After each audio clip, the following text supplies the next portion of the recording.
ജീവിതത്തിൽ മാറ്റങ്ങൾ ആഗ്രഹിക്കാത്ത വ്യക്തികളായി ആരും തന്നെ ഉണ്ട് എന്ന് കരുതുന്നില്ല.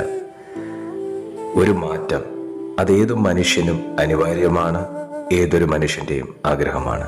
ചിലർക്ക് പുതിയ കാര്യങ്ങൾ പഠിക്കാനാണ് ആഗ്രഹമെങ്കിൽ ചിലർക്ക് പുതിയ വസ്തുക്കൾ വാങ്ങാനാണ് ആഗ്രഹം, ചിലർക്ക് പുതിയ ആത്മീയ വരങ്ങൾ കൊണ്ട് നിറയാനാണ് ആഗ്രഹം, ചിലർക്ക് മറ്റുള്ളവരെ സഹായിക്കാനാണ് ആഗ്രഹം.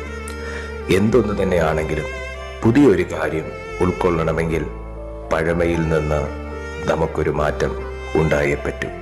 അതെ, പഴയ അവസ്ഥകൾ മാറിയേ പറ്റൂ, പഴയ മനോഭാവം മാറിയേ പറ്റൂ. വിശുദ്ധ മർക്കോസ് എഴുതിയ സുവിശേഷം 2-ാമത്തെ അധ്യായം 22-ാമത്തെ വാക്യം പറയുന്നു, ആരും പുതിയ വീഞ്ഞ് പഴയ തുരുത്തിയിൽ പകർന്നു വെക്കുമാറില്ല, വെച്ചാൽ പുതുവീഞ്ഞ് തുരുത്തിയെ പൊളിക്കും, വീഞ്ഞ് ഒഴുകിപ്പോകും, തുരുത്തി നശിച്ചു പോകും, പുതിയ വീഞ്ഞ് പുതിയ തുരുത്തിയിഴത്രേ പകരുന്നത്.